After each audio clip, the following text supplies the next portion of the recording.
Ngayong araw na to ay ituturo po natin ang isang klaseng teknik. Ito po ay tinatawag nating emotional frame up mga kapatid. Marami po ang natulungan nito. At first, nung una medyo skeptical ako of course dahil alam nyo naman po ayoko ng mga negatibong paraan. At sa mga ibang natutulungan nga po natin at sa mga napapayuhan po natin sa ating coaching session mga utol, ito po ang nagiging solusyon at ito po ang nagiging daan para sila po ay magkabalikan. Pag-usapan na natin mga utol kung halimbawa nga pong gusto mo pa rin ibalik si ex, naramdaman mo pa rin na kailangan gawin mo ito mga utol at pinupursu mo siya sa kasalukuyan at nag-a-analyze nga po tayo kung ano po ang nararapat na paraan para siya po ay bumalik. Ito pa mga utol ay depende. Sinasabi ko nga po kung ikaw ay medyo parang natatakot, I don't think na ito po ay para sa atin. Dahil itong technique na to ay kailangan po ng courage. Kailangan po nito ng tapang. Bakit kailangan ng tapang mga utol? Lagi nga natin binabanggit. Even before, na kung halimbawang mararamdaman ng ex mo na ikaw ay kayang sumugal. Yung kaya mong mag-risk mga utol. Alam naman po natin psychologically na bigla ka nagiging valuable. Kung halimbawang nararamdaman niya na kaya mong mawala siya at even hindi ka takot sa mga pwedeng kahantungan ng ginagawa natin mga utol, ikaw po ay magiging isang importanteng tao. Mahalaga tong technique na to mga utol at ito nga po yung tinatawag nating emotional frame up mga kapatid. Kung saan parang tatrapin natin ang ex natin. If i-frame up natin siya, sabihin na natin na aka parang medyo manipulation utol. Dahil kailangan itong maramdaman ng ex natin. Kahit nga po nandun yung parang namimiss na niya tayo, or sabihin na nga po natin na maraming nagsasabi sa kanya na balikan mo na siya, ayusin mo na yung relationship na to mga utol. Pero kung hindi niya nararamdaman itong fear na to, or hindi niya nararamdaman na fini-frame up natin siya mga utol emotionally, ay maaaring hindi pa rin po siya bumalik. Maaaring magmatigas pa ito at panindigan pa rin po niya yung nangyaring breakup sa inyo. So how does emotional frame up works? Ito po yung parabang kada segundo, kada minuto, kada sitwasyon ay gagawa po tayo ng paraan para i-reject po natin papalayo. Positively, iparamdam natin yung talagang malupit na rejection sa ex natin. Ito po ay mabilis na tumatalab, especially kung may feelings pa rin ang ex mo sa iyo mga utol. Dahil sabi nga, ang pinaka number one, di ba po, is yung fear. Pagka fear po ang pumasok sa ex natin mga utol, walang atubili na marirealize niya kagad na balikan po tayo. Kasi pagka nakikita niya na pumapasok kayo dun sa pattern na sinasabi ko na alam niyang paggising mo ng umaga, nandito ka lang. Bandang tanghali, nandito ka lang. Sa gabi, matutulog ka na lang, mananaginip ka, magdi-dinner ka, iisipin mo siya. Pagka nararamdaman ng ex mo na ito po ay routine at paulit-ulit mga utol, hindi po siya magkakaroon ng fear because magkakaroon po siya ng satisfaction.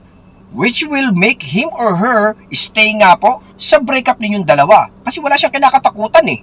Pero kung halimbawang from the scale of 1 to 10 mga utol ay unti-unti mo siyang nire-reject, binabasted let's say, or tinataboy. Sa mga other vlogs, ang tawag ko dito ay boomerang effect. Pero ngayon mga utol ay talagang ipaparamdam mo sa kanya yung matinding rejection. Nang sa ganon, maramdaman po niya yung fear at maramdaman po niya yung parang baliwala na po siya sa atin. There are 3 types mga utol para gawin mo to. Number 1 of course is yung sa larangan or aspeto nga po ng communication. Kung halimbawang tayo nga po ay nadidiktahan pa rin or nararamdaman pa rin ng ex mo na kaya pa rin po niya tayong i-manipulate mga utol, it will not work. Ang kailangan mangyari, ikaw po ang nagmamanipulate or nagfe-frame up sa kanya.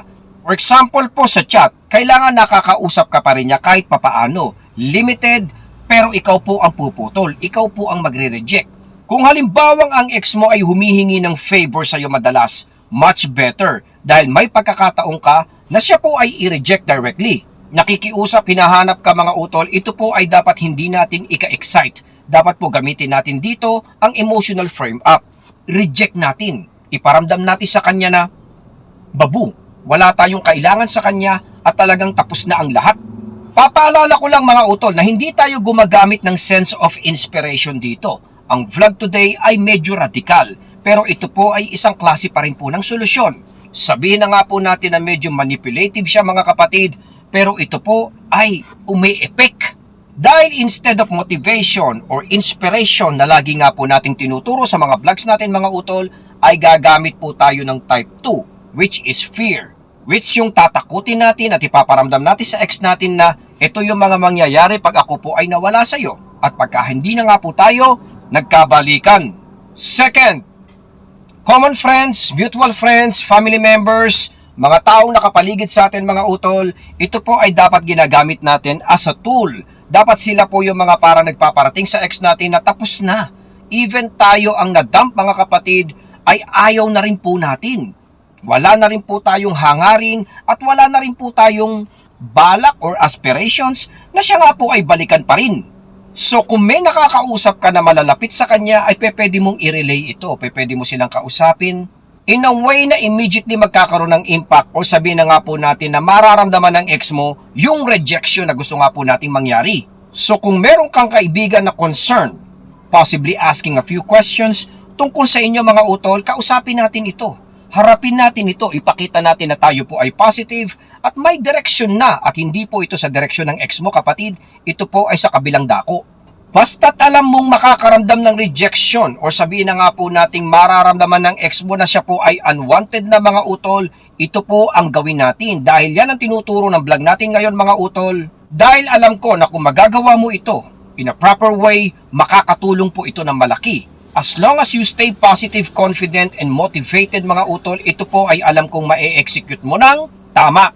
Number 3 is yung tinatawag nga po natin na social media. Of course, sa social media, kailangan mong gawin yung mga bagay na sabihin na nga po nating ikagugulat ng ex mo. Yung halimbawang makikita niya na ikaw nga po all of a sudden ay biglang lumakas, all of a sudden ay ginagawa yung mga bagay na to, pumupunta sa mga ganito, kinakausap yung mga ganito, lumalabas sa ganito, nakakaya po generally yung mga bagay-bagay na iniisip niyang hindi mo kayang gawin.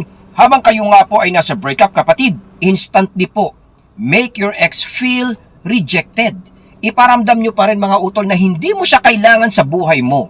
At lalong hindi ka magiging dependable sa kanya in terms of happiness, success, or even nga po dun sa relationship na yon mga utol. Iparamdam mo sa kanya na nire-reject mo na yon. Kailangan maramdaman ng ex mo na tipong kahit na siya po ay mag-effort, ay hindi mo po ito aasikasuhin, papansinin.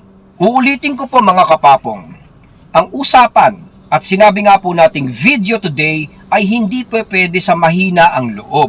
O sabihin na nga po nating technically ay sobrang apektado pa sa kasalukuyan dahil mahihirapan po tayong i-execute.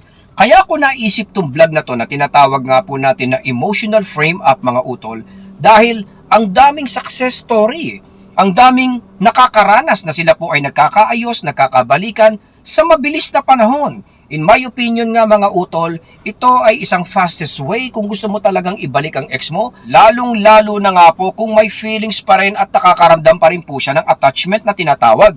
This particular technique is very close dun sa walk away. Pero ang walk away kasi mga utol ay yung simpleng lumayo ka lang, umalis ka lang. Of course, makakatulong yun. Pero ang sinasabi nga po natin na emotional frame up mga utol ay may mga ginagawa ka pang proseso para diinan at para laliman at para magkaroon talaga ng impact sa ex natin. Sa tingin ko ay mas magiging effective ito lalong-lalo na nga po kung halimbawang may inaasahan, nangangarap o sabihin na nga po nating nagpapahabol at gusto pa talagang humaba yung breakup struggles ninyo ng ex mo. Yan kasi yan di ba sinasabi nga po natin ang mga ex, mga dumper, makikipaghiwalay yan. Pero waiting yan, nakaabang yan kung ano yung mga dapat nating gawin or kung ano nga po yung mga paghabol na gagawin nyo pa sa kanya. Kaya yung sudden impact, alam ko na kung ano mangyayari. Most ex, magta-try, ibe-breadcrumbs ka. Doon papasok yung sinasabi nga po natin na frame up or yung sinasabi nga po natin na rejection na dapat mong iparamdam sa kanya. Dahil doon po siya hindi mapapakali mga utol. Doon po siya magkakaroon ng curiosity at urge to find out kung bakit. Kaya kung halimbawang ikaw nga po ay nag-iisip at sa ngayon ay naibalik mo na yung emotions or tapang mo mga utol, gumawa ka ng frame up. Iparamdam mo sa ex mo na nire-reject mo siya. Sabihin na nga po natin in the most positive and unexpected way na hindi niya inaasahan sa iyo utol. Dahil magiging very effective ito, lalong-lalo na nga po kung halimbawang pumapasok nga po yung mga attachment styles at hindi pa po makapag-isip ng straight ang ex mo. Ikaw naman, iparamdam mo na straight ka na. Hanggang dito na lang po muna si Papong TV. I hope na nakatulong po tayo dyan. Bantayan po natin syempre at suportahan, alagaan po natin ang ating pamilya. Maraming salamat po sa inyong lahat. Papong TV po.